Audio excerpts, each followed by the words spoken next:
రేగుట్ల పట్టణ ప్రజల అందరికీ విజ్ఞప్తి చేయనిదేమనగా 2023-24 సంబంధించిన సంవత్సరం ఇంకా 2 నెలల 15 రోజులు మాత్రమే ఉంది.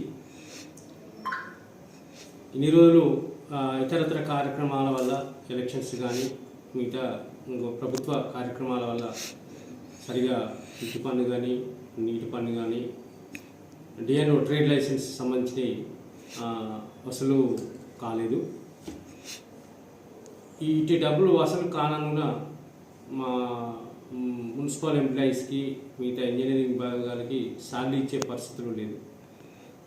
కాబట్టి ప్రజలందరికీ పదే పదే కోరుకునేది, రిక్వెస్ట్ చేసేది ఏంటంటే, మీకు సంబంధించిన ఇంటి పన్ను, కుళాయి పన్ను, వాటర్ ఛార్జెస్, బిజినెస్ వాళ్ళైతే డిఎన్ఓ ట్రేడ్ లైసెన్సు, మిగతా ఇతరత్ర మున్సిపాలిటీకి చెల్లించాల్సిన ఏ పన్ను అయినా కూడా తొందరగా చెల్లించగలరని విజ్ఞప్తి చేస్తున్నాను.